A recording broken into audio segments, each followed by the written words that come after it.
Hello, and thank you for joining the Transcending Ascension live podcast. Joined today with James True, who it's a true honor to have here today. I'm a big fan. So thank you so much for being here, James. I swear when I'm an actual fan, it should be a great show, but it makes it harder because I'm just like so excited to see you and discuss with you today. But I'll let you introduce yourself to the audience, and because you're one of my favorite authors in this genre of spirituality and awakening, and I'm just excited to talk today. Stop. Stop. It's great to be here. Thank you so much. I appreciate that. Yeah, I'm an author. I write stuff. Here's my latest book, Black Eye Club, and I'm pretty excited about it. Oh, look at that! Pretty excited about it. It has a lot of interesting factual information, but told in a storytelling fashion that I think will blow your socks off. And it's a pleasure to be here. I don't need to plug anything. I'm just glad to be here. So thanks for the invite. Appreciate it. Yeah, absolutely. And thank you, BGCast, for joining us as a co-host. Of course. As you might notice, my internet does cut out from time to time, and it's good to have backup so the show goes on. So I'll dive in with my first question, which I think Stephen would be excited to hear about, because this right here. So before she will be back. She will be back. She was diving in with her first question. But man, it's really nice to sit down with you. I saw you on Chris's show. It was a great interview. And man, this is going to be fun. We're going to dive. I have a few interesting questions I want to ask you myself based on your expertise. But I'm going to let Diana roll first. Once she comes back. But other than that, man, thanks for being here. And this is going to be an awesome show. Here she is. All right, Diana, your first question. Yes, it's energy calories. And the way you put understanding energy behind calories, that was fantastic. How did you come up with that? And what is it like, if you were to teach the audience about what that is and how do we utilize it? Because it really does up the game when you understand energy is calories. So it's kind of like I didn't want to give up being like a magician, like in public and stuff. And when I was young, they kind of tried to beat my imagination out of me, and I entered puberty and all this bad stuff happened. Gonads formed, attractions happened, faces were shaved, things like that. And we learned to congeal our imagination. I used to think that we lose our imagination, but I think that instead we learn to congeal our imagination into something that everybody agrees. And I really gave this a lot of thought, because honestly, I remember how tragically sad I was when I noticed that I wasn't able to play in my imaginary zone as long, that bubble would shrink. And I just have done a lot of thinking about that as a philosopher, not really by trade, sort of by anti-trade, but like as someone who really has always just been into looking at stuff like this. It just developed quite naturally, the idea that the only way I could really analyze what's happening is to look at energy as a tangible thing.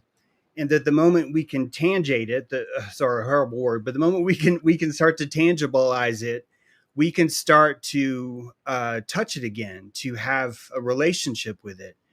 And this takes me back to that tragedy of my imagination and that going away. That's a core wound.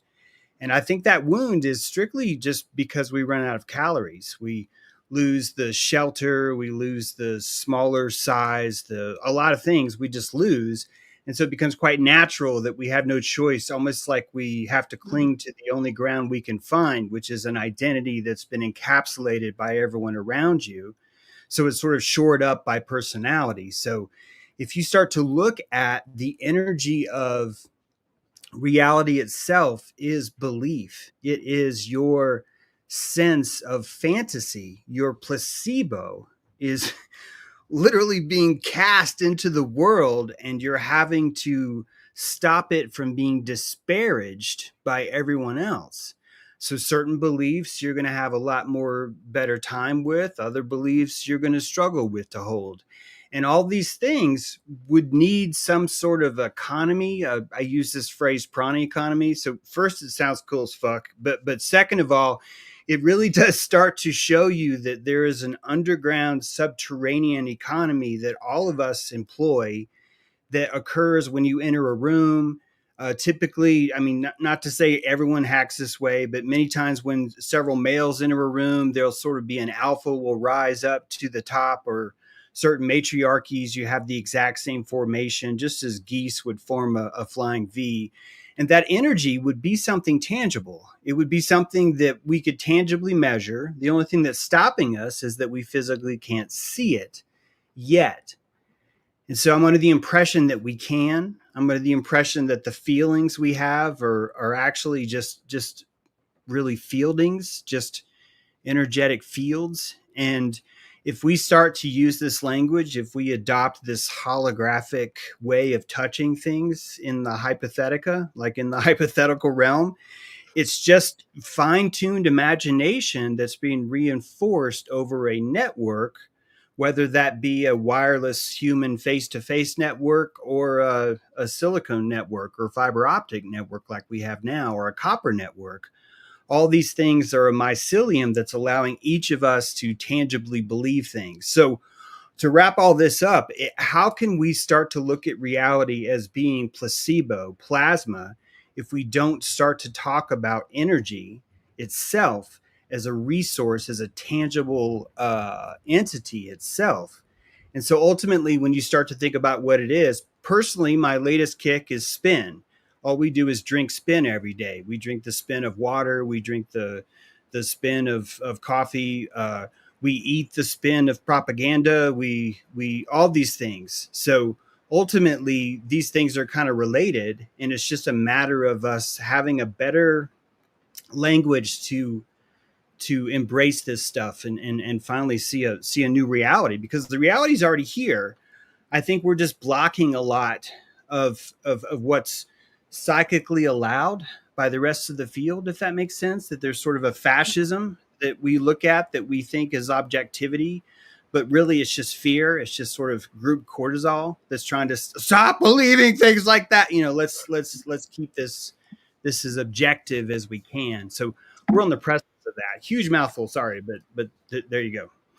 No, 100%. And I love the complexity you give to the world and energy, and even like demons, and how you give them texture and layers, and show like auras and things are great, but there's so much more complex languages and words to consider that help build up the neural networks of our mind, our imagination, so that we can actually start building a wider reality to live within. And that's just how we continue. And your books do a good job of showing that layout of what our future could be, and just to progress there without the blocks, because you can feel them. I know like the all is mind, and I know like you know this too, but like we're dealing in a territory where other people's overlays are on top of us, and there's so much for us to navigate through. But Stephen, what are your thoughts there on everything he just said? Well, I completely agree. And I actually want to ask him this question, because he's talking about when we were little, we had this imagination and calories, right? So if I'm correct, James, you were talking about, because we get bigger and we require more energetic calorie density in our bodies, that's what kind of takes away from the imagination, or congeals it, as you were saying. So my question to you is, do you think maybe potentially increasing neuroplasticity could have a hand in actually opening up a new energetic gateway to where we can uncongeal this imagination and we can start to perceive the broad spectrum of the greater reality? Yeah, that's kick-ass thoughts. If I can correct, my thinking is, it's not that we're just long children. That's all adults really are. We have the same capacitance for placebo. It's probably better. In my mind, the deficit is the social symbiosis that we have. See, we tap into the group placebo. This is why we have such a violent war specifically about vaccines. This is a very specific precipice of the torus that requires a cosmology that has a almost violence to it on how people believe on both sides. In fact, you're looking at the scaffolding, I think, of belief itself, the edge of the screen where Truman goes up and touches the edge. This is how I look at these things. This is really what conspiracy is. In my mind, all of the conspiracy that we are seeing in the world is this veil lifting. It is we're relaxing. And ultimately, through the relaxation, we see more. This is why people are always accusing me of being positive, because I want you to see more. I have very selfish motives. If you see more, you will show me Cthulhu when he's in the room and he's about to take me. I want you to see more, but I also don't want you to shut down. I don't want your trauma to force you into an aperture, this sort of conscious drum that is frozen in place. This, as you develop selfhood, your need for the placebo of the group changes. The relationship changes. You enter into a hermetical relationship. I believe that is what it feels like to grow your own cosmology, to form a plasma bubble around yourself. Many people utilize the magic spell it's a level 3 magic spell. It's called Flat Earth. It is a spell that you cast on your cosmology that says, this is the shape of my fucking realm. This passion that they have with it has to be from a collective battery, like a source, like a source of power, like a group called the Flat Earthers. And these are the warriors, the Spartans of taking energetic grift from people that are angry that they have developed a unique cosmology. This is the Cathars. This is the most ancient cults that were forced to go underground, were fueling, you could say, society. I think something much more important. They were fueling placebo, the muscle of strength. So ultimately, you and I can enter into a flow state. We go on tour. We enter into a state where every day is the biggest emotion we've ever felt, and the verb never stops. Everything's taken care of. Every plane is caught. Every ticket is found. Every miracle is met, because you're entering into this meta state. And that meta state, I think, is just quite naturally just second gear once we learn to relax and just see the energy that's there, right? So it's crucial in my mode. I'm like, I want people to wake up, but I don't want them to freak out, because they're both the same. If you cannot freak out, you're going to see more of how the garden works. And this is why I use these language, because if we can touch energy, you can holographically claim it. And by holographically claiming it, this is animism. You're just freaking practicing magic. You're just walking around long before Harry Potter was a thing. You're in your backyard and you're expunging dragons with pine cones. That's a real life psychic energy. But society itself, because it hates, it's a fetish again. It's a fetish for power. That means I reject my power because I don't want to claim the responsibility. So we've entered into a slave relationship on purpose, I think, in order to avoid the responsibilities of having to wield Excalibur. You're never going to sleep again when you hold that thing. There's the Lady of the Lake is really important to you now, and you don't want to let her down. Like all these things, everyone's counting on you, and it's who wants that? The answer is not a lot of people, honestly. Right. So this energy is just the tangible calories I'm talking about. Do you see what I mean? So you could just look at a king as simply, who is the epicenter of all of our collective belief? And the answer is king, or pharaoh, or Khan, or, whatever other, or senator, or pop star. Right. All these things are exactly the same thing. It's showing you the energetic calories, the fashion of this prana economy. It shows you why uniforms are such a colossal tell for energy. Seeing how different a police officer, this is just cotton. It's just poly cotton. Maybe it's polyester. It's like a polyester blend. And you got balls of steel behind this thing. This is belief. And quite frankly, if you smell a cop and he doesn't have that, you're going to challenge him. And when you challenge him, things are going to go down. And this is all the energetic war. And I think that it has a tangible amount of calories that are so easy to trace. We're seeing it now when we read body language, something about that guy's off. Absolutely. This is caveman trying to talk in orchestra language when all he can do is bang rock up against cave wall, right? That's something about that guy's off is the caveman who eventually will say that guy lied to his wife about the history of where he got that dog and why they went on vacation here. It's like, you're like, whoa, how'd you see that? And I think ultimately this information's here, but because we're so afraid of our own smell that we choose to hide it. It's actually one of the themes in my book, and it's a horrible plug, I'm sorry, but it really is true. It's like the book really hits on this idea that all of the truths in the world are in the room. It's in the chemistry. It's in the pheromones. It's in the spin of all the particles that are in the air.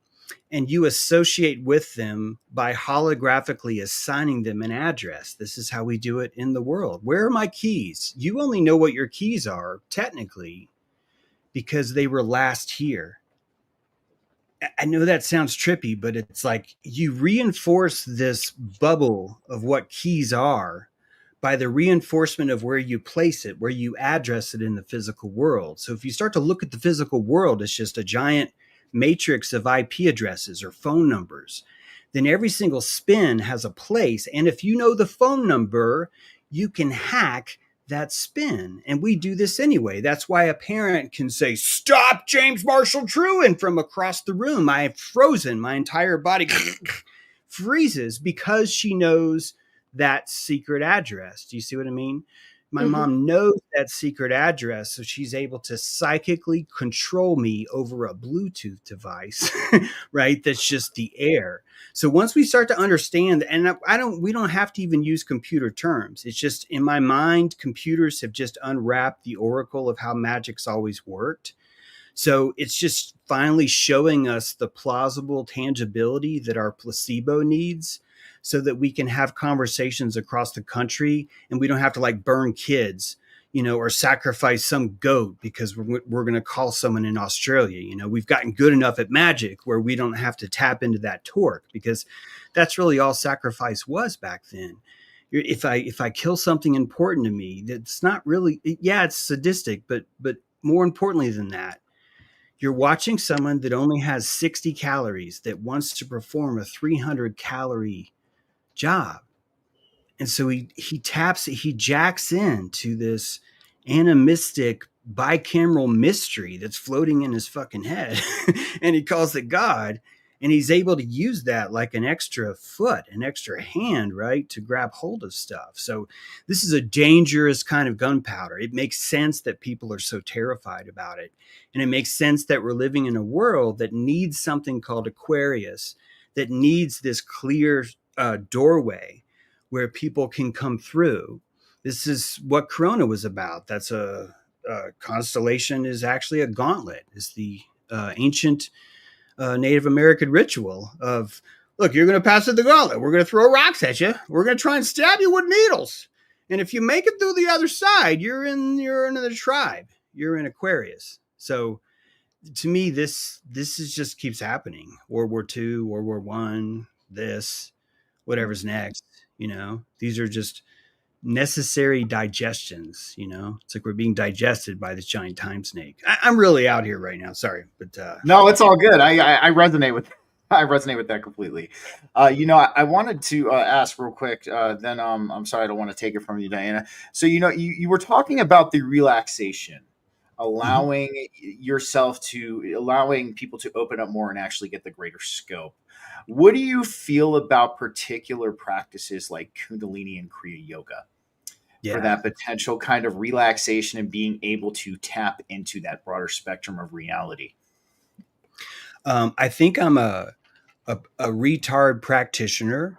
I don't think that I'm very skilled. I think that I'm the dude that you call on who's able to see it and explain it and put down the details.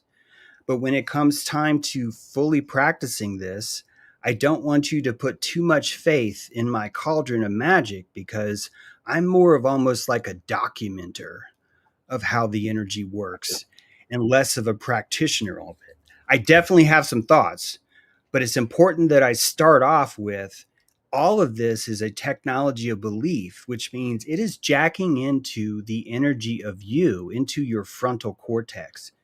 So I have to start because I want to do this properly. And I want to tell you that your imagination is going to have 1,000 times more torque than the most dramatic phrase or story I could say to you, or the ritual that's been taught in some sacred mountain. All of these are important.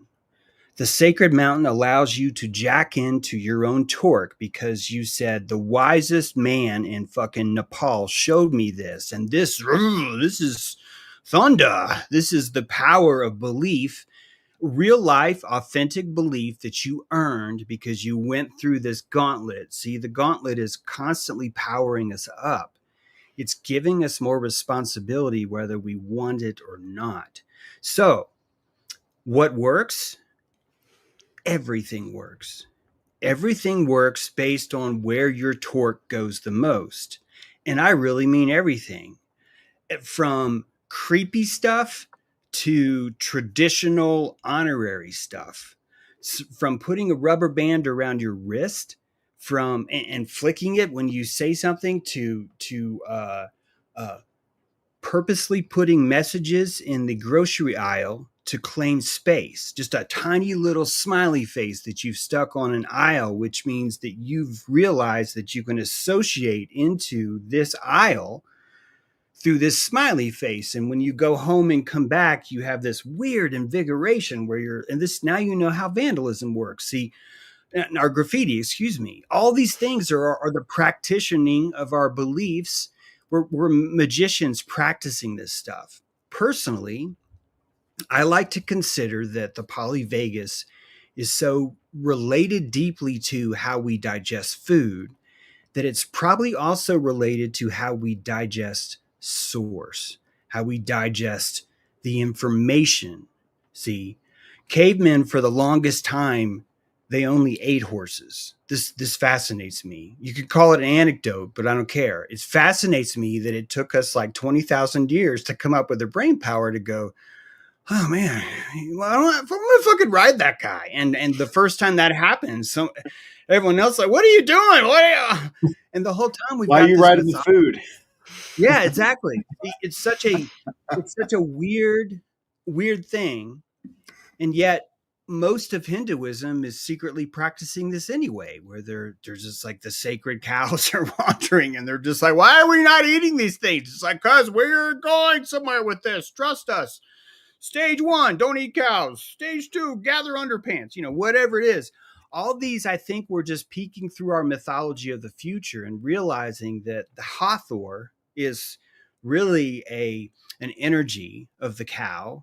It's the oldest kind of magic energy where it just gives. It's just like, here's my nipple, here's my belly, here's my cheese. All these things are the magic of Egypt. It's just this endless kind of magic of giving. But then we start to learn how to take that source, and instead of just eating it, why don't we ride this energy? Why don't we take it to this next step? This is so complex. It requires a buttload more calories to even think this way. To even for the very first time start to even contemplate this thing requires an odd sort of almost abandon of how much calories you have, because you start to throw them away instantly. And this really is the beginning of a phase differential inside your bubble when you switch from survivalism into sanctity or sovereignty.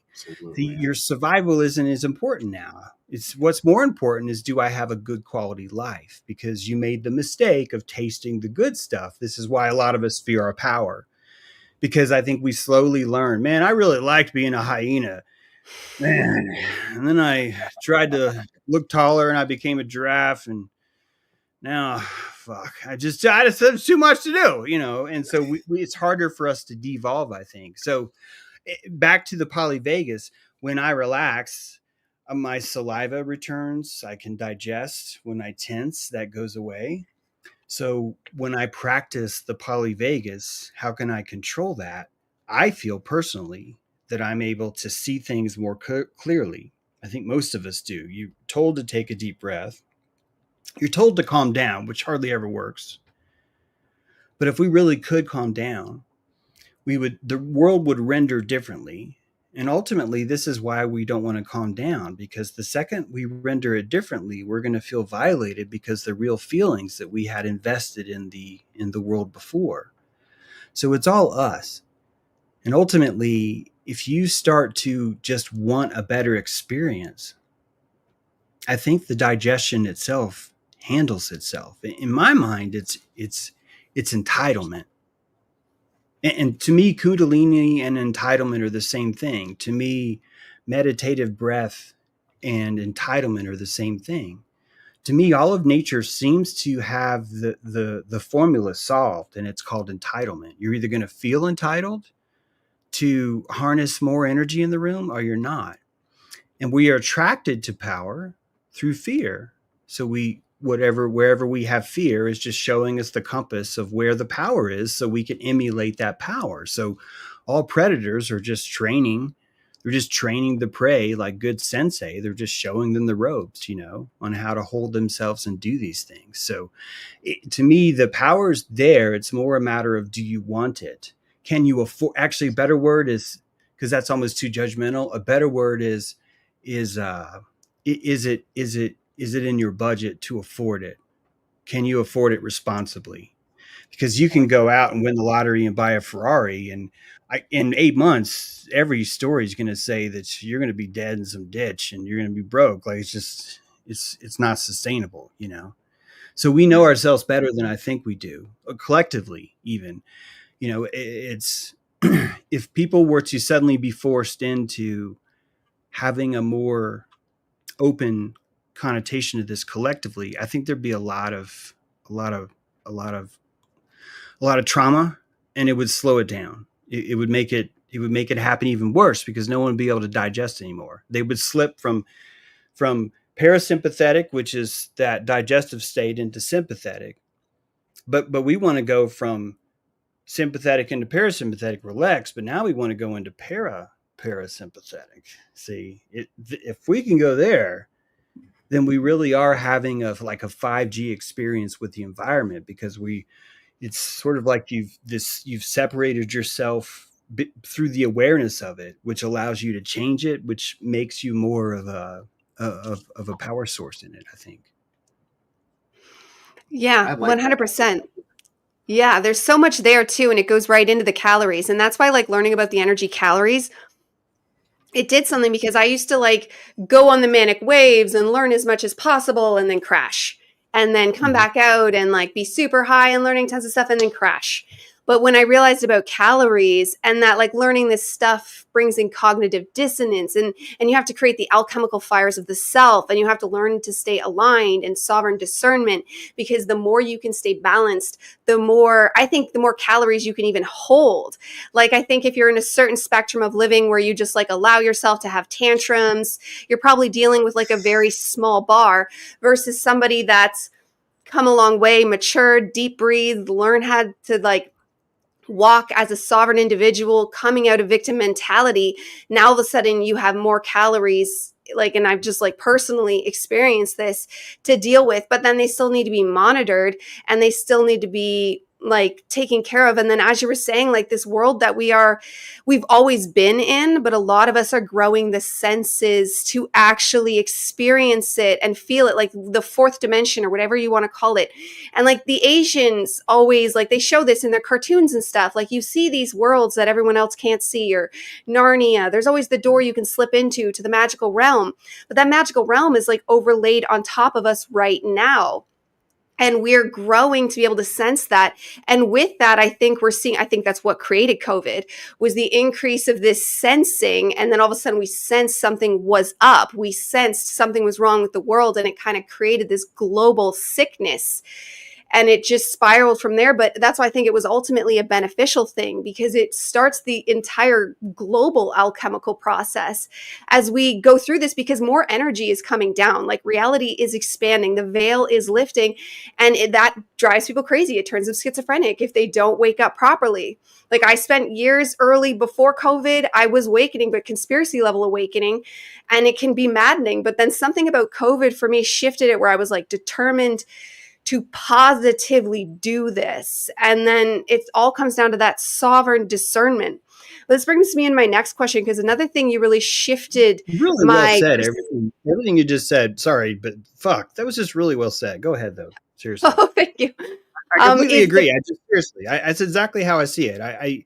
It's so crucial that we understand that this is a gauntlet that's going to happen whether you like it or not. And we're going to fucking freak out. We're going to freak out as we go through it. And we watched this freak out, and we did it. It's good job. Seriously. Congratulations, everyone. Yeah, please go ahead. Sorry, but it was really no, thank you. Yeah, agreed. And then that brings me to pain, because the way you mentioned pain and how it teaches us, and I agree, but at the same, and then I've even experienced like pain from victim mentality versus pain from sovereign discerning mentality. It's different. And you can use it now as like challenges and fueling your whatever you're aspiring to, your aims, your dreams, aspirations, whatever you want to call it. You can now use that as fuel to push for yourself forward in a good way versus the pain of negativity. But do you see us, and as we switch over in our mindsets, as we switch to like a higher realm of existence, basically where we're just perceiving more, we are evolving, whatever that looks like, how do you see pain changing in that spectrum of reality? Yeah, so it would seem like orange and blue are sort of like the later colors that we've learned how to see. And if you look at where those are, they are, as right as you raise the bell curve of what we're able to perceive, they are on the outer edges of the bell curve, where we're starting to discern colors like blue and orange, when before we couldn't. Newton didn't have like a 12 or 7 color rainbow. It was a 5 color rainbow. He actually said that. He's good. Look, I know it's only 5, but I just wanted to be 7. He literally said that. And we weren't discerning the same kind of things back then. Our octave of perception was smaller. So think about us as having like a 3 octave range, and we do roughly when it comes to like audible stuff like that. But then, we can hear more, but we only communicate in like 3 octaves. Mariah Carey's like 5. Okay.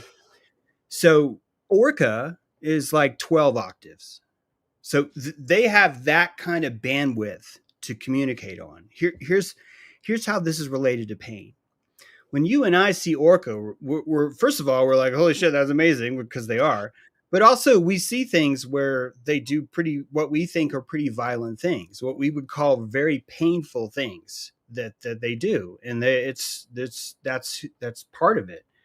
I think that we're watching a sine wave of what they're able to digest on a conscious level. And that sine wave has the threshold of joy and suffering, and that has a higher amplitude than our speakers can handle. So all the things that we see in the natural world that we call violent, we could reframe as higher bandwidth.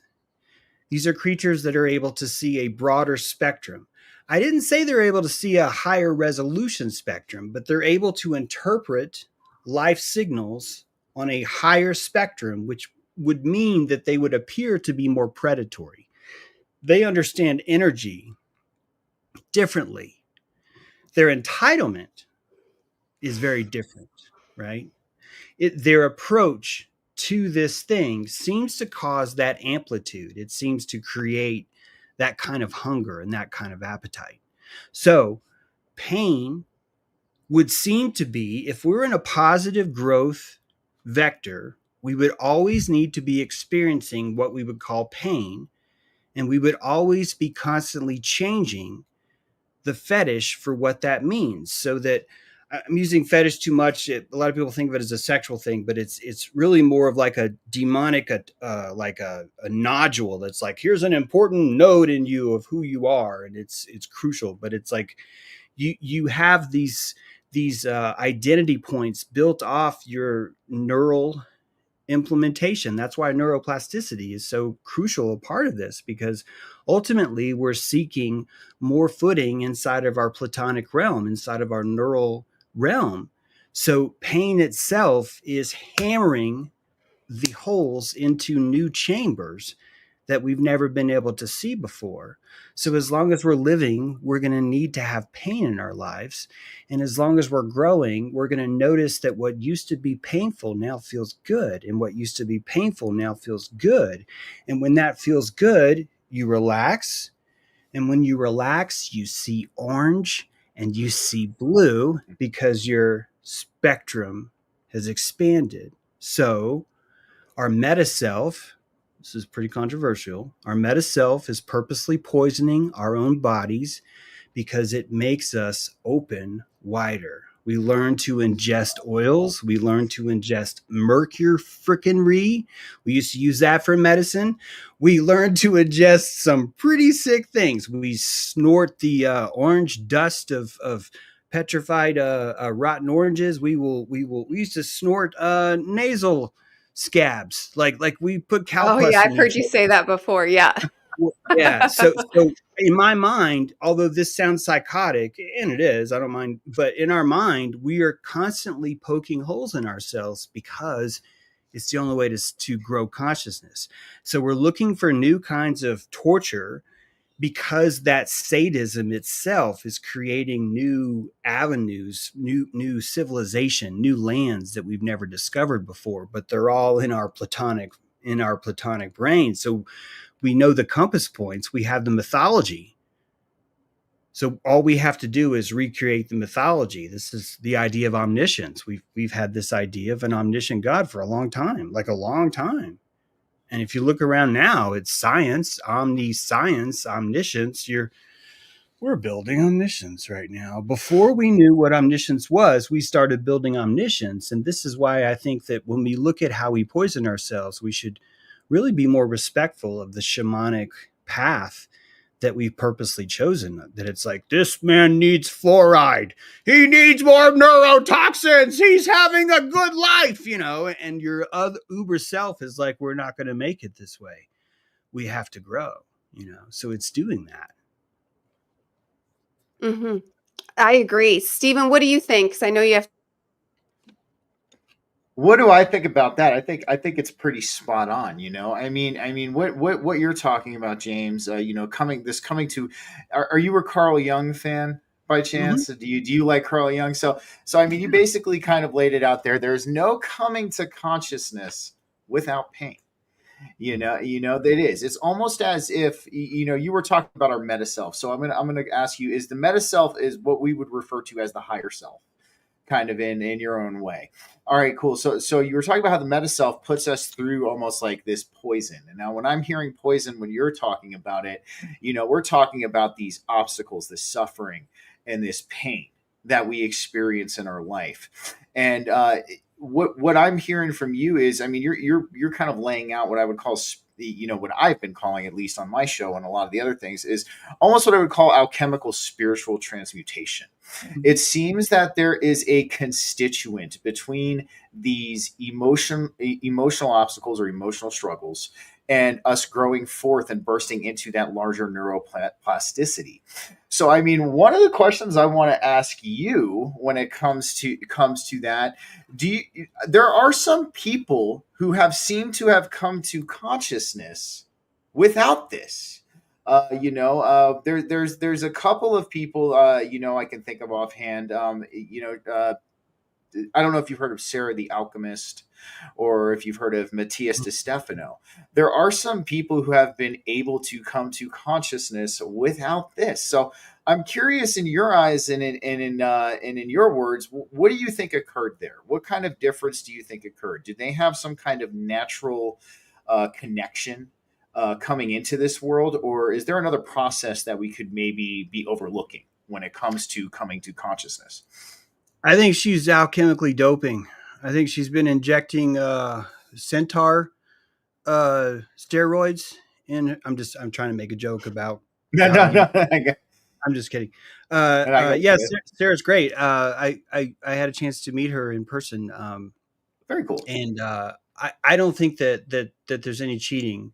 I think that our uber self, this higher self, which really is sort of like a lower self, really. I'm not trying to be picky, but it's like the past self and the past self and the past self and the past self and the past self and all the angst of their will as they rose their vine up. So all the slavery, all the murder, all the deception, all the deceit, all the pedophilia, all the violence, all the arson, all the you're a fucking witch, I'm going to make money by calling you a witch, all the shit that we've done is been looking for the Enoch seed, this sacred algorithm, honestly, of what would the genes look like that would lead to the modern Uberman. This is the conscious entity, the awakened one.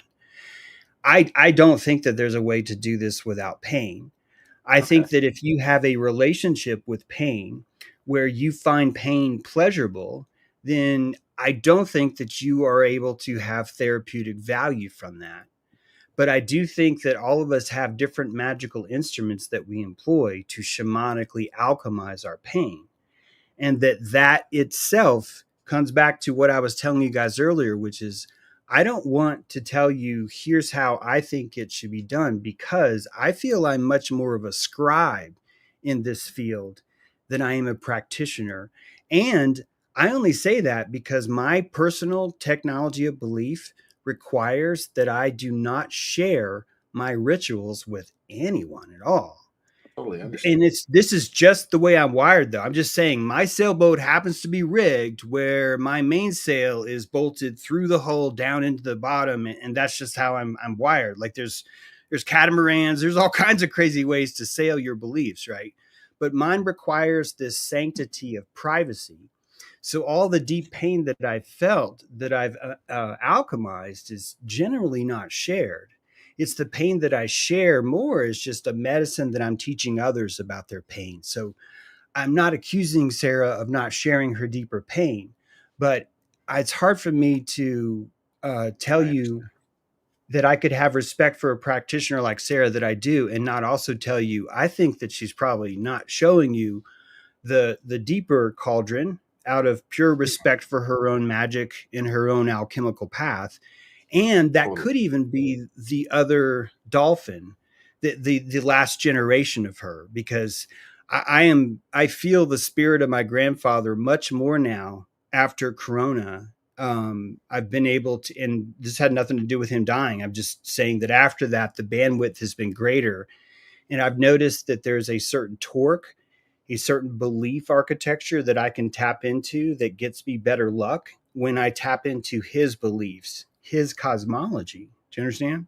So interesting. Absolutely. Yeah.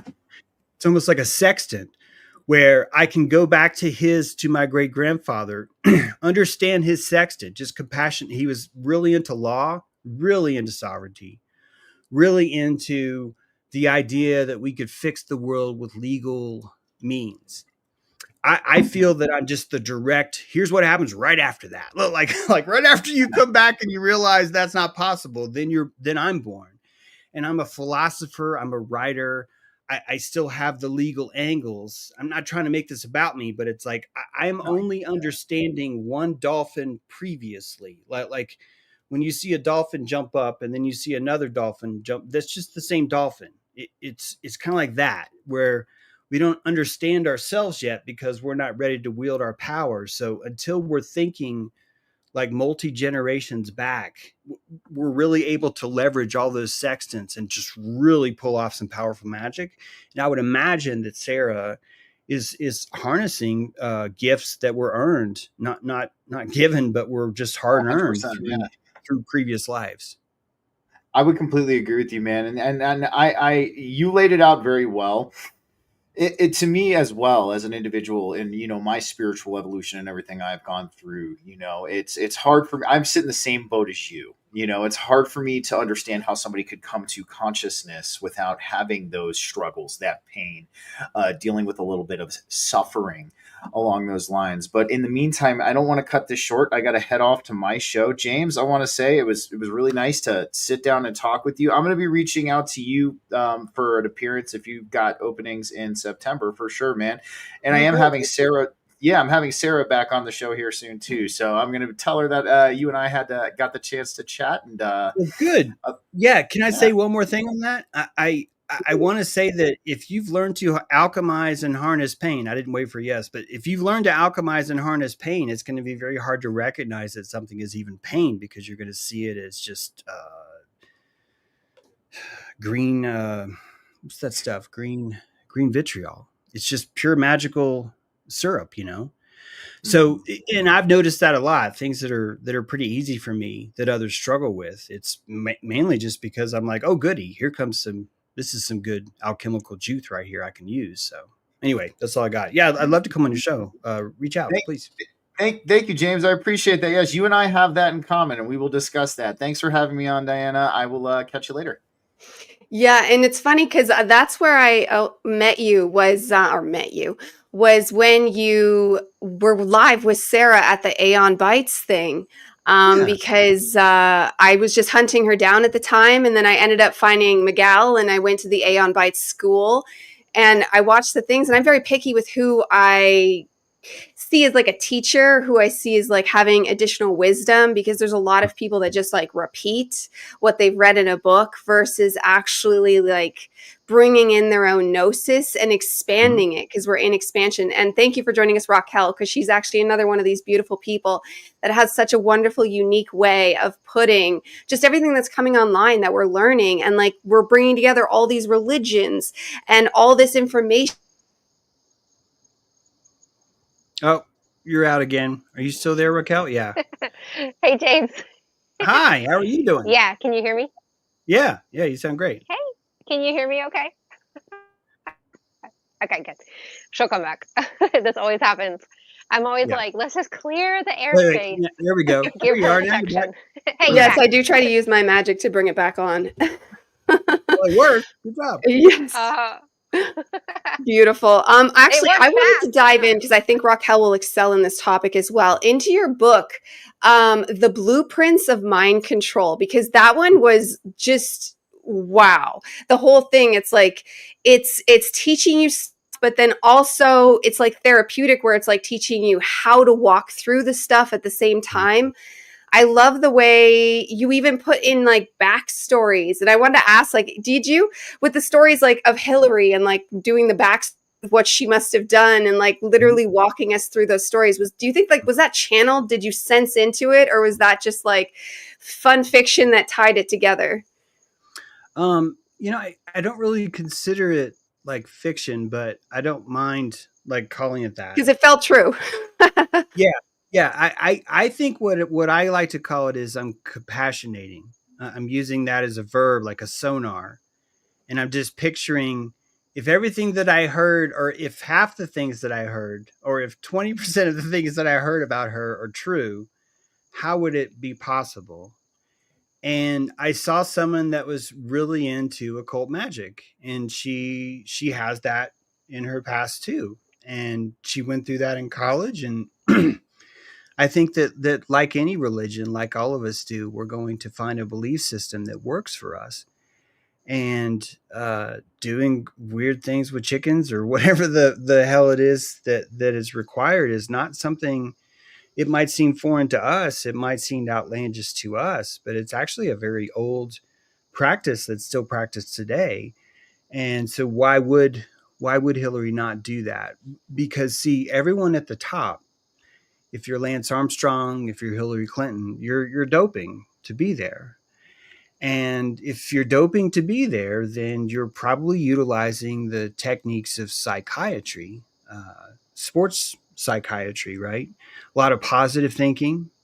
And then when you start thinking about positive thinking, it makes me think about calories again, this idea of placebo and belief. And then you think about black magic and ritual, and Hillary going to Haiti and actually hanging out with a witch doctor that was like violating human rights violations. Like it's just all the pieces were there. All I did was just, kind of walk in and just compassionate what's the most believable. See, I have a very high threshold before I can fantasize about something. I wish it was easier, honestly. So yeah, that was me doing my best at the time to to put together what could possibly happen, especially to be someone like a Rockefeller or a Vanderbilt. Really is an interesting journey, I think. and a lot of us don't really want to compassionate that, which I understand why, but it's really interesting to do that. And so I feel like I did that in my book. You could really see how you trying to live in the shadow of like a paragon that came before you could really, really cause your psyche just to completely fall apart. So Yeah, 100%. And I like how you wrote like the Hollywood scheme and how like cuz we know Hollywood, we know Me Too, but it's easy to like compartmentalize this stuff and be like, "Yes, it's terrible." And then just leave it there cuz what are we going to do about it? And then you do dehumanize these people, like even the sex trafficking and all this horrible thing that's going on. We end up just dehumanizing them or compartmentalizing. But the way you went through the Hollywood, it starts with getting rid of your name, change your name. yeah. And then what's next? And then they get you to embarrass themselves. And then they get you to do this and that. And then they're black. And then it just spirals and then ending with Epstein Island. And there's a whole spectrum in the middle where like you start like a semi just normal ambitious person, but like one thread at a time. Now you're a full Satanist and a willing participant, where in the beginning you might not have been. And then it's just boggling to consider how many people are in these kinds of dynamics, because you'd probably consider like corporations and the higher CEOs, like, why do the pharmaceuticals, how could they? That's how, like, they would have their own versions of like getting you in under the egregore or the mind matrix or whatever the controlling factor is that just keeps these things perpetuating. That what would you suggest? Like, I know sovereign discernment and like increasing our own self, but what would you suggest we do to tear down these holds that all these different living entities now hold over us?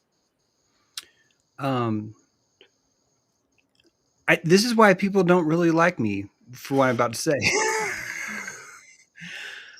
I think we're in a hermetic garden, and I think we need permission to allow ourselves to be treated like like shit for as long as it takes. And finally one day we'll have enough. And when we have enough, we'll stop listening to anonymous holes, to anonymous stories. We'll stop ferrying our reality into one of two parties. We'll stop believing one of the most stupid stories I've ever heard about an election that always comes down to one of two people. That the entire facade of every single thing that we go through, we'd simply just be like, this is so stupid. And that moment, everything just kind of falls apart. See, when we fetishize the idea that the super powerful billionaires are practicing pedophilia, here's what I think we're doing. I think that we are admitting that we ourselves are participating in pedophilia and human trafficking. When we put our kids on the yellow school bus, we put them in a yellow shipping container and we send them off to a government entity that we know is flawed. And then we have the nerve to complain as if we're surprised that this fucking happened. When I look at that, this is why people don't like me. I don't see anyone learning any lessons by me coming in to save anyone.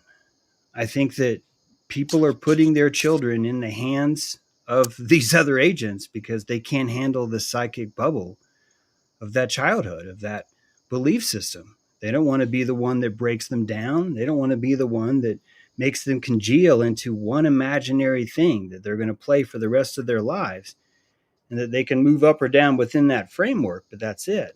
This is so important, this fascism. It's so important because we go psychotic, we go fucking crazy if we don't have these predetermined archetypal templates for people that just don't know how to grow consciousness yet. It's kind of like an ice cube tray, and you just need a shape. So when I see the world, I just keep seeing more perfection. I just see this as a greenhouse that's just so beautifully perfect that all the trauma itself is just, when I see people upset about pedophilia, I'm like, good, because back in Rome, it wasn't even considered a crime. It wasn't even like a thing. The kids didn't even have names then. So until you were 5, you probably didn't even have a freaking name. So now we're at this place where we're like, hey, you can't sexually assault kids. And I'm like, great, because you know what? 100 years ago, we were just doing that. 50 years ago, we were just doing that. But now the only way we can own this kind of stuff is to use the tangible furniture of archetype. We have to say someone more powerful than me needs to take blame for all the child trafficking that I'm participating in right now.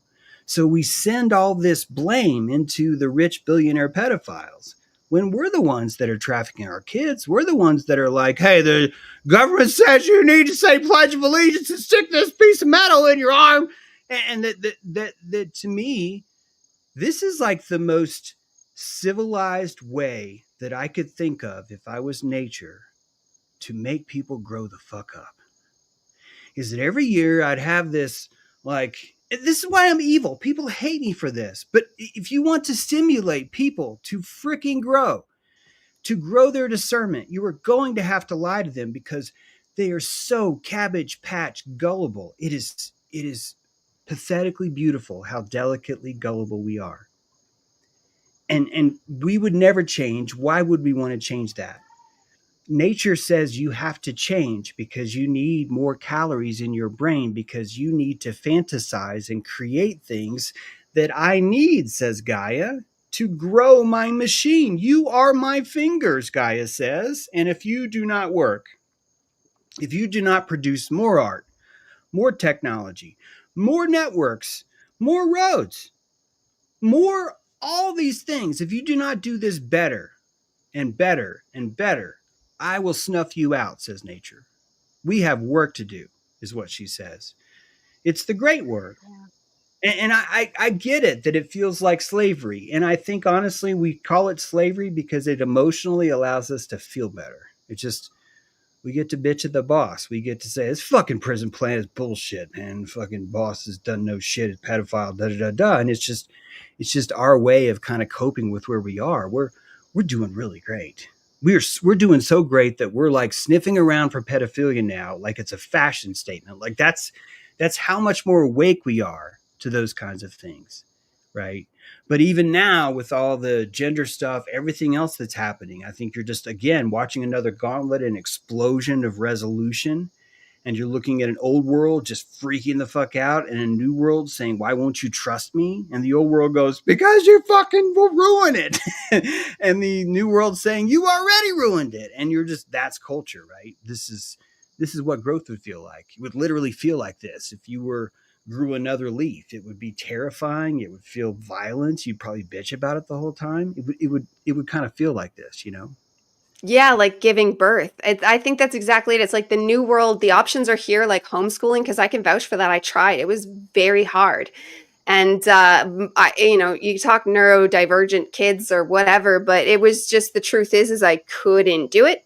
I tried for a couple years and I gave up and I put them into school, even knowing how evil school is and it like just destroying me. But like the other alternative was destroying me too.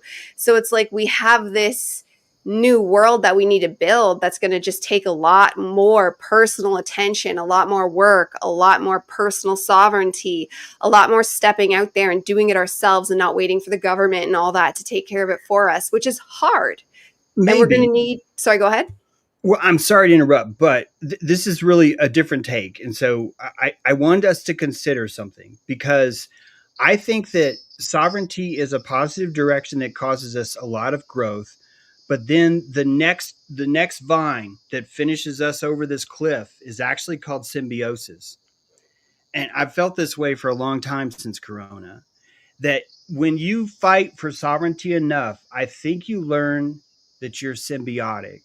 I think you learn that you are tapped into a larger network of people and that you cannot do this alone. And when you come back to that, I think a lot of the shipping container pedophilia stuff that we see in the world disappears because you look at nature the way I'm looking at it now, which is that in order for all of us to collectively have a belief bubble, we need a society. And if everyone in society shows up with a belt buckle, we say you're civilized. If you're wearing shirt and shoes, you can enter a gas station. That's just the base of it. But ultimately, if all of us agree to imaginate in the same ways, we're able to survive and thrive, which means that us heading towards sovereignty is you and I finding, all of us finding new ground, new territory that's never been found before, and then bringing it back to the symbiotic hive, the egregore itself. So we are trailblazers by going into sovereignty and bringing back that space into the symbiotic conglomerate, which means you actually do want to send your kids to public school because you want your kids to learn the mycelium network and how it works. And that means they're going to get poisoned by it. They're going to be, people are going to stabbies and school shootings and all this stuff. And this is no different than you saying, hey, I don't want you to go to Aztec school today because the jaguar's going to eat you. And that you're going to, right, you're going to have a relationship where you decide, you know, what's appropriate and what isn't. So all we have to do is look at civilization as the jungle. Understand that every ambulance is a metallic panther. It's a hospital is not there to make you feel better. A hospital is there literally to, hey, I can sell your lungs for this. I could charge $70,000 on x-rays on your head right before you die because, hey, we'll make a lot more money. When you understand the world is a jungle, you can look at the hospital naturally. And I personally think relax, because it's just a bobcat. Yeah, you're going to want to have, you know, gloves and a mask on. That's a bobcat with teeth. It's a dangerous animal, but let's not mistake it for a cat. Let's not mistake it for a teddy bear. Let's understand this is what nature looks like, and that this is what predator is. Predator is living in the streets. It built the streets because that's where it wants to hunt. This is what makes us relax. This is what makes us more symbiotic. And this is what actually changes the paradigm of society itself, I think, and just improves everything across the board. I think she's frozen. Are you there? I love that. Jacqueline? I know. And my internet is like cutting. Yeah. Can you hear me? It's cutting in and out. This is so crazy. I think we're going to. It's okay. I was going to throw to you anyways, Rockel, because I would love your thoughts. I would love your thoughts on everything you've been hearing and everything you're seeing. I agree with everything y'all are saying. I love this conversation. And I think that's why my internet is like crapping out, and this never happens. So it's just very interesting. Yeah, I agree, James.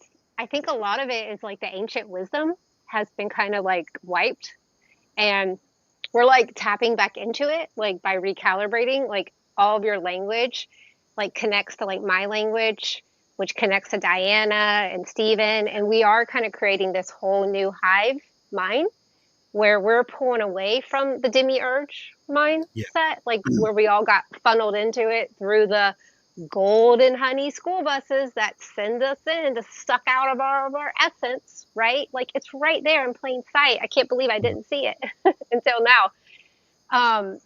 So I think that like the more we recalibrate back to who we are, and like you're saying with the fascia, like we start to feel more, our senses turn on, we slow down to go fast. Like you were saying earlier, you can walk into a room and you know exactly what's going on without even talking to them. Like that is like really happening now. Like we can, like, I always could read people, but now it's like a whole new level. And now I can be like, oh, I don't want to even go in that room. Like those people who are in there, I'm going to stay in this room and go this way. Or actually, I don't even want to be around people a lot of times. It's getting harder. Like I feel like I have barely any people I want to be around anymore. And that's hard, and that's pain. Like when you're talking about pain, that's painful to like know that there's so many people I can't be around anymore because their energy really hurts mine. And it, in a way, it's like a good thing because they trigger things in me that I still need to like work on. Like recently I got triggered, you know, because this whole Epstein saga, right? Like, it's a saga. It touches everything, and it's bringing so many eyes on like COVID, right? And it's like, oh, what? It's real? It's not real? Or there is a list? There's not a list? Like he killed himself? He didn't? There's children adrenochrome? Like there's labs under Zorro Ranch? Like it's so connected all over the world. And I really do believe it's like what you said earlier, like you want to awaken people, but you don't want to freak them out. So like, how do you awaken people? You do little pieces at a time. and you use sagas that can reach everybody.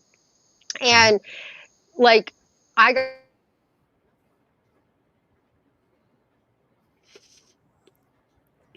You coming back? Yeah. Rockel. No, I was I agree enjoying with that.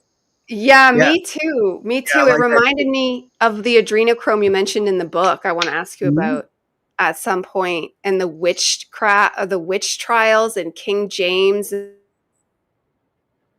all of a sudden witch trials for adrenochrome. That was mind-blowing. Yeah, there's a lot of interesting things about that chemical for sure, historically and also metaphysically and alchemically, I think, and definitely seems to be a genetic ability to become addicted to blood. That if you were to eat or ingest blood over a long period of time, that you would develop an epigenetic addiction to it, just like alcoholism, just like you could be born and suffer from alcoholism that came from the dolphin before you, that's programmed into your genes, and how it seems to be that cannibalism is at the very root of what caused most civilizations to form, because the person that was willing to eat another human was the person that was always winning the prana economy, this energetic exchange I was talking about, where one is decided over the other. So it ends up creating its own sorry, guys. government. Hey, Okay. it ends I'm up so sorry. creating its own government because we find out who among us is the most evil, and we put that person in charge. And that's actually a pretty positive model. This is what the Iroquois Confederacy did with Tadaho, or snakes in his hair. So even the psychopathy that nature is giving us is very constructive. It's very an important, essential part of consciousness in its growth upwards, I think. Glad you're Mhm. back, Jeff. I don't know if you Y'all, if you this want to is go back to like, your work. this is crazy. This never happens, Diana. Like, what the heck? I know. We were I'm just such a talking good about friend. adrenochrome because you'd brought it up. So continue Mm. where you left off. Oh gosh, yeah. I was just saying, like, to bring eyes on to everything, like, because we as humans have to like face these hard truths, and that's like very painful. Going back to the pain, not including all the trauma that we have been put under from day one of birth, being told who you are, and what to do. So it's like our true essence has not been able to even shine through yet until Mm-hmm. now. Like now, like I was awakened before COVID, but when COVID happened, something really changed. Like I had this internal voice that came through and was like, "No, Rockel, I want you to know the truth." And then I just kept going from there. And but now I'm like, oh my God, like we really have to harmonize back to nature, about like to who we really are, the trees and the water. Like you were talking about water earlier, and like I think, water is like living, liquid consciousness, and Mm-hmm. a living spirit. And because of the ancient wisdom has been removed, like we have to be the ones that actually embody that, learn that, feel that, let it be all over your fascia. Like I used to love hot showers. Now my body likes cold showers. Like everything is changing. And I think that has to do with the meridians and the feeling more. And my fascia is cleansing. The nano is coming out. But it's like we have to be the ones that actually get on these shows and get cut off these shows because of what we're talking about. But create this language for others to be able to pick up on, and then they start sharing it. And then what happens?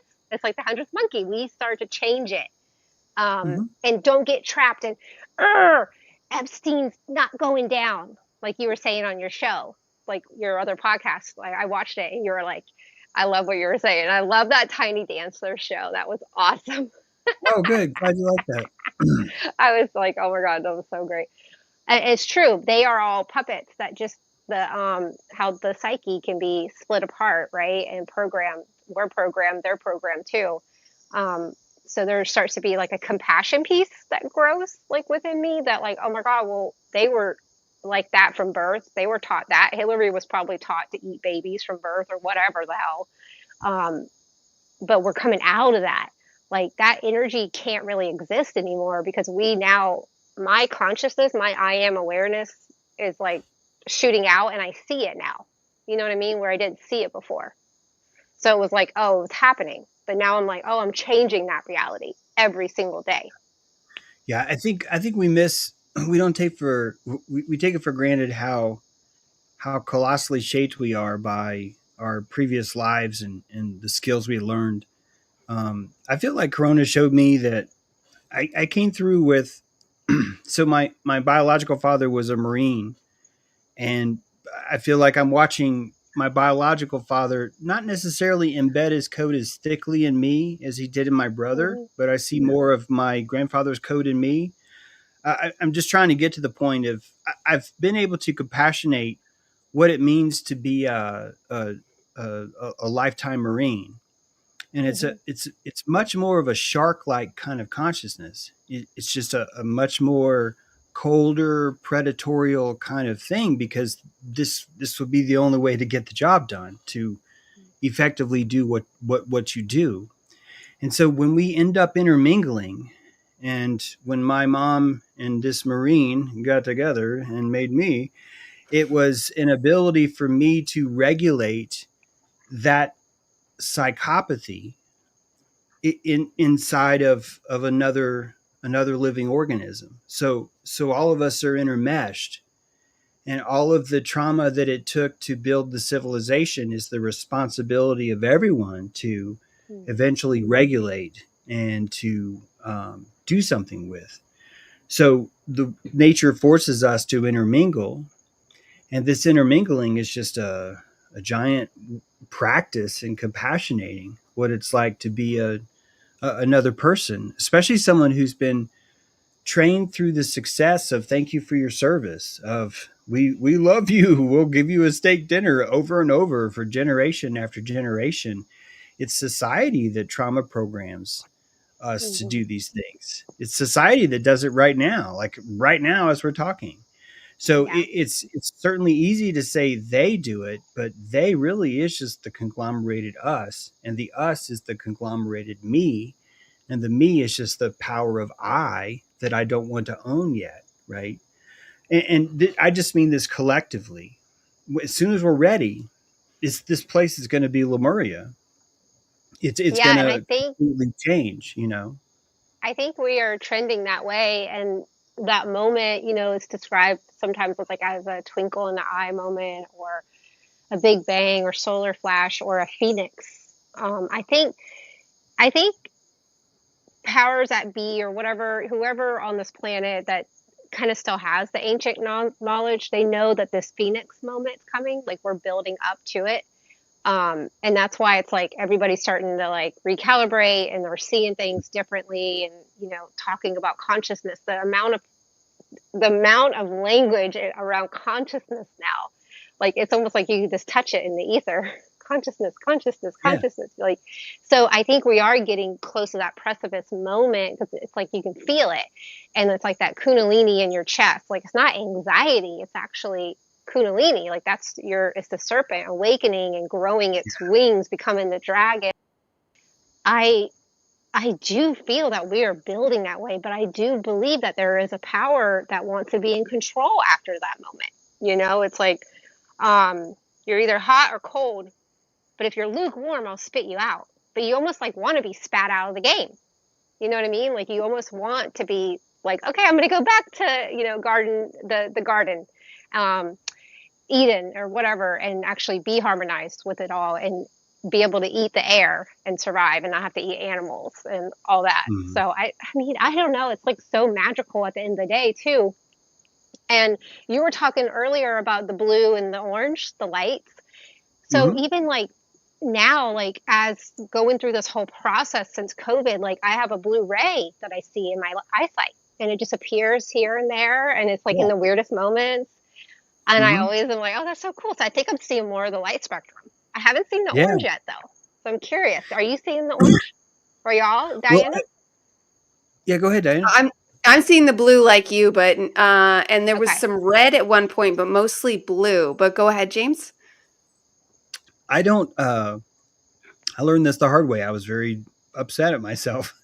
I don't use visual. My mind doesn't visualize to create. I have flavor crystals that fire. I have other ways, but visualizing is not one of them. However, my compassion has grown to a much deeper degree. I don't mean this in a, oh, look at me. It's like my depth sonar has grown in a much deeper way. I've been able to penetrate what someone's feeling, even when it's been difficult for me to accept and understand that more since Corona. So I've seen that expansion too, and it really dramatically changed my work. It took my thinking in Blueprints of Mind Control, which I did feel there was a they and there was an evil force controlling the world. And it convolved into something a little bit more compassionate, which is that there is a higher octave entity in the world, a beyonder of sorts. Just as I was talking about Orca before, where the Orca sees 13 octaves and we maybe see 5. So when I look at the controllers, it's going to be someone that has 13 octaves, not 5. Yeah. Mm-hmm. And when I think about them, I'm not as afraid of them as I am the people around me who are not awake yet. In my mind, the real danger, the most dangerous thing that exists in this world is the people around me who either aren't awake yet or think they're awake, but still aren't. The beyonders are very predictable. It's like a giant whale. It's like I'm safer with a whale than someone that you might find off the street. It's much more predictable because they have a different consciousness. They're not living in this psychopathic. They have shit to do. They have too much of a limbic appetite to do that. So to me, the biggest threat is the usness of it. And this is why I think a lot of people don't like my work, because honestly, I think the great work created Freemasonry. I think it created the Rosicrucians. I think it created all the secret societies that we insist on hating right now. And I think that those secret societies rose out of a plebeian existence where we were running around chopping each other's genitals off, holding them on a stick, running them through the forest, saying, I'm going to rape your kid before you rape my kid. That was just the cult mindset early on. And that it needed someone, quite frankly, this is going to sound awful, who ate another human before anyone else did to start a civilization where everybody was more terrified of the cannibal than they were of anyone else. And the moment you established that, you created this thing called society. And everyone's like, what? Why are we all getting along now? And now you're trading. And even when you look at the first early tribal trades where these groups trade actually creates, it's very organic how the economy works, that they secretly meet on territorial land, and that the very first barter took place when two foreign tribes, one of them decided to leave like a coconut or something.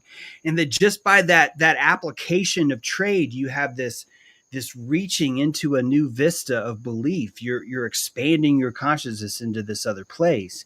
So anything in nature that's working to move us in any way, even if it's through terror, is ultimately practicing the great work, is ultimately working for the great greenhouse that I call this place. So my sense of morality has dramatically turned into less morality and more just compassion for nature itself, because I don't know how to morally decide if the spider is correct when a fly lands in its web. I've tried both, where I'm like, I'm going to save the fly, and I end up ripping the fly's wings off, and it's this horrible thing. And then the spider's like, hey, I got kids, man. I wrote Charlotte's Web, and you don't know, right? I've learned the hard way that I can really only just compassionate both sides. I can really only just witness what's happening in the most relaxed state that I can be in, so I can understand every single element to this. It's almost like that's our only job, is just to witness all these things in a relaxed, nodal mindset, or heart set. That's probably a better word. I think when you do that too, when you start to like not have all that hate and judgment with, even like the cabal, whatever, you just kind of like, you shift out of that reality where they even exist. Like we're just constantly shifting out, and then poof, they're just kind of gone one day. And you don't even remember them because you're not creating them anymore. You don't need that part of your brain activating. Yeah. Yeah, our cosmology gives us these hermetic steps. So step 1, I think, is you're a conspiracy theorist, and you feel the shame of being called a conspiracy theorist. This is you entering into a hermetic special place. You've taken the first step. The shame of the crowd around you doesn't bother you enough because you're seeking something that's more important to you. So you step through the VIP tent of shame, and now you're a tinfoil hat wearer. What comes after that? I think it's Luciferian. I personally you become think light. that you become a Luciferian, and all the people that are like, you're fucking Luciferians, that you have to like, but these are the people that were in the tent with me. And now I have to step away from them because when I define the word Luciferian and I dissect it, it means the bringer of light. And people are like, that's false light. And you're like, but if I'm seeing more than I could see that's before, New how is Age. it false, right? So I just start to compassionate Venus.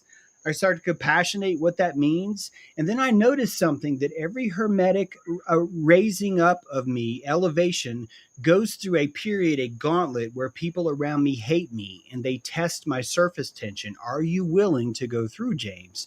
How resolute are you in this growth? And so we have to go through these labels. We have to go through the ridicule of all the people doing that to us, which is, I think that's why we have racism. That's why we have gender politics. These are opportunities to gauntlize each other, to put each other through the gauntlet, to say, let's see if your beliefs really have metal. And ultimately, we're just testing ourselves. We're testing our own sovereignty and our own cosmology.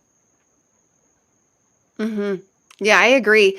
And you were saying before that like people don't like your teachings. I think a lot of it comes down to they're not ready for it and they don't want the pain, because your teachings are that layer of truth. And Rockel teaches not like the same stuff as you, but she's the one that's always bringing forth, this is darkness, this is happening, but we can get through it, and we will get through it. Here's some suggestions.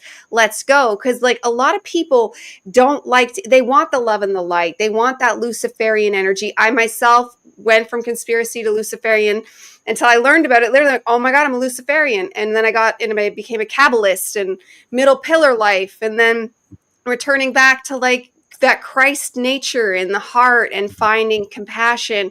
It's the middle pillar because it's the only way to continue, but really it's always changing over and it's always evolving.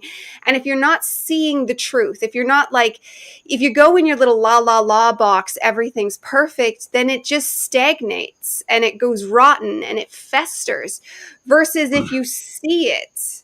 And then I like your term there, and you see it all as humans. Like one thing that I do is, and this is just natural, but my husband in traffic jams or whatever, someone cuts him off, anything happens, and he'll be like, brr, and I'll be like, well, maybe blah, blah, blah. And I'll give them like a reason and a scenario of why they might have done this injustice. My husband's not an angry person unless he's driving. So that's why it's always in the car if he's getting all riled up. And like, he'll be like, why are you always giving them an extra story? And it's like, because everybody has a story. Everybody, even the villains, even the traitors of children, they have a story. And then when you start to look at that clearly, then maybe you can find the root, or maybe just energetically seeing it and putting it through our own alchemical fires that are just our lenses of perception. Because we are so fourth dimensional, because so much of us is energetic. That's why I think doing things like podcasts and crossing over from different countries and discussing these things actually do something. They actually help like cleanse the world. I don't mean that grandizing. I just mean like the more you discuss something, the more you unpack it, the more you give it new language, it heals it as well as progresses and expands it. And that's one of the very unique things I think you do. And then you give it new language on top of that. And both of you are actually fantastic at it, because I myself I don't want to be that way, but I found like it's just a natural human instinct that we compartmentalize and throw away the things that we don't want to constantly focus on. Just constantly remind yourself every day of all the woes is not the answer either. It's like some middle ground of knowing, but knowing it fully and truthfully, which means seeing all sides. Yeah, this is all good stuff. I don't think that Hyper awareness. where I'm at now is even like the right path. I think that there's like the trivium and the quadrivium. There's like 7 different hermetic steps, and I'm just one of those important pieces. I like to equate it a lot to belts, just because it's easy to think about. But if you think about a white belt as someone who's ignorant in the world, and then once someone wakes up, you have fear, so you enter yellow belt. Yeah. Then if you're fear, you learn to focus that into anger. Now you're red belt. And then from there, you learn to compassionate. So now you're a green belt. And so you're not as angry anymore, but you're still gaining more control. So in my mind, fear is absolutely necessary. In my mind, ignorance is a very powerful tool that you can use. And we use this all the time. In my mind, anger is absolutely the right tool to use. So it seems like we're here to master all of them, and that all of these different emotions that I've described are just fieldings or psychic shapes that we form to conduct ourselves in a way that satisfies our overall daily prana economy. Like your husband, for example, him having the ability to treat traffic like a video game is allowing him to dump primal frustration into the world and not hurt anybody with it. His ability to say, that guy's a blah, blah, blah, is actually a creative expression of his pranic energy to vent and collect, vent and collect. So compassion is the same thing. It's like a vital tool, but also a vital tool is learning how to vent and collect, right? So all of us are we're creative magi all the time. Like we're so much magic is happening, and most of it is just regulating these calories. Either we have too much and we don't feel comfortable, which literally happens, or we don't have enough and we don't feel comfortable, which literally happens. And then we have that middle state where we seem to be doing just fine. So, and that growth is only going to happen when we find ourselves stressing and having to change up and down and work on our core muscle, our core magic muscle, so to speak, to do those things. So every step in the Hermetic ladder seems to be crucially important. From the insistence of how evil everything is, that's how you develop the passion for this, to the insistence of, oh my God, we're living in a perfect anarchy that's somehow controlled by some kind of natural system that's somehow working out, even though it's painful, but somehow it's still a great work. All those are just chutes and ladders, in the same vista, so to speak. Yeah, and that brings me, this will be our last question and then we'll wrap up. Demons. You talk a lot about demons. You give them complexity. You give them different variations. I haven't, you might have, but I haven't heard or read you mention angels much or at all. But I've heard you mention that demons can be kind of both. And I've learned that as well. Like they can be the same beings and just, they can be good and evil as well. So I just wanted you to walk through like your conceptualization of demons and how they're actually playing out in the world. Because you have a much more colorful take on it than most people realize. It seems like angels are code demons of the system outside of, or what we think is outside of ourselves. So your mitochondria utilize demonology through angels, I think. So the code is perfect. That's why we're calling them angels. But our own demonic thoughts are imperfect algorithms. Your husband, not to keep bringing him up, but him yelling at traffic is him exercising, demonizing an energy that he wants to tame and have control over in his world. So we cast demons into our own reef, into our own pores, the demons of confidence, the demons of doubt, the demons of I don't look good on my right side, or the demons of I look great on my left side. All these are so demons are just, the word in my mind is your own embedded spirit that you've placed somewhere. So if you're fawning over something or you're despising something, you're possessing furniture that allows you to hold that feeling like a candle. So it's like a sanctuary. It's like a little tiny mini church. This is kind of the overall of how I define them. Yeah, like Buddhism and creating attachments. Because as soon as you create an attachment, you're creating an energy there. And even in transurfing, they call it importance. And it can throw off the balance and ruin stuff because of undue importance. But what are your thoughts, Rockel? Yeah, I think it's just like the realm of duality, really, that just both energies playing with each other. Magic. I mean, because everything is magic here, and we are magical beings. And the more we master both energies, the demon, the angel, the dark, the light, red, blue, good, bad, we become more pure.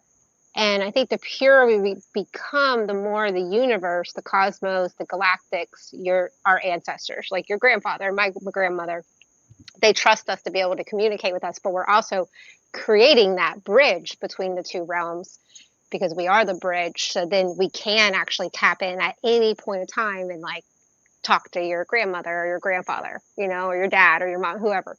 So I think it's the game. It really is this game of duality that we're in. But we, you know, you come into it and you don't really know that. And then you got to discover it, and then you got to master it. And you never, I don't think, like you said, like the belts, like I love that analogy, because I always say, like, I don't know anything, so I'm making space for everything. Yeah. And that's how I can get through this, because I have like, in the very beginning of my awakening, and I'm very proud to say this, because I was like, you know what? I'm not going to set up church anywhere. I'm not going to set up camp. I'm going to take the red pill. I'm going to take the blue pill, but I'm also going to take every single colored pill. And I'm going to just keep going. And I haven't set up church anywhere. I've kept going. And now I'm here where I'm finding out that there is a whole new civilization on the planet that are recalibrating and creating that heaven on earth. And, you know, they exist. And we're starting, like, it's finding me. So I don't know. I think just keep mastering it. That's all I can do every single day. And it is a day by day thing. This is like not stopping. Like, I can't stop. I just keep going one day at a time, and then just going slower. That's what I always tell people. Just slow down. Stop making plans, because the more plans you make, it hurts. It like hurts my body now. I'm like, now I got to plan this weekend. I got this going on. Some more timelines, and I don't want to have all these timelines going everywhere, because that's where the duality really gets me, and it actually starts to hurt, because I don't know if y'all notice this, but the more I recalibrate, the more sensitive I become. I'm like, damn it. Like, why am I so sensitive to everything? I hate that. Even driving. Yeah, me too. Yeah. Yeah. Yeah, you develop the sensitive palate, and then you can't eat what you used to eat. You, like, everything's just different at that point. It's great. Yeah. This is the price it is to have a higher resolution microphone in the water, you know. Yeah, that's fun. Yeah. And that was beautiful. I have to laugh. Rockel. Yeah. Yeah. Say again. Sorry. No, that's okay. Thank you both so much for being here. Let people know where they can find you, James. Thank you so much for coming today. It was great talking to you, and I really appreciate it. And thank you, Rockel, for co-hosting with me today so we could deal with the wonky internet. And thank you, James. Yeah, let people know where they can find you. Absolutely. Check out his books. This one is going great. I'm still in the midst of it. But Blueprints of the Mind blew my mind. It's fantastic the way it's written. It's super entertaining. It's narrated by Miguel if you get it on Audible, which was cool. Right. Yep. Nice. Yep. Miguel was nice enough to narrate that. Yeah. Just look up jtrue.com, jtrue.com, and that should have all my socials there and stuff like that. And thank you so much for inviting me. You guys are lit. I really enjoy the vibration here. So thank you. I feel honored to be included. Appreciate it. Oh yeah, absolutely. Me too. This was so fun. I don't want it to end. Thank y'all. We got to respect our calories. I know, yeah. Well, I will say that if I could say really quick that this is really why I think there's really no right answer, because even if you find someone that's utilizing a lot of anger in their alchemy, at the end of the day, how many calories are you saving, and how many calories are you leaving on the table for someone else to take? This really is the only thing that really determines what I think makes you a good magician, a good alchemist. So some people are going to use more red, more yellow, more green in their belts, in their techniques. And really all of it's calligraphy. So I've just learned to look at how people behave in the world as an opportunity to learn their calligraphy, sort of their style. And I've noticed that it's a lot easier to compassionate, because I just see it as a style now, not necessarily like a correct or an incorrect kind of behavior. So it's more artistic now, which is great. Yes, cool, I like that. I like that lens. It's true. And then you find like there's a bunch of us, like Rockel and I and Steven and I, we're from this like collective consciousness group we've made. And like we just like resonate together. So like the flavor, it's just matching. And it doesn't mean other people aren't doing it right, but we've just found this symbiosis with working together and talking and learning from each other. It's like creating something.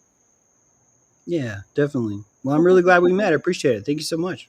Yes, and thank you Thank very y'all. much for being here, and thank you, audience, and we will see you all next time. Goodbye for now.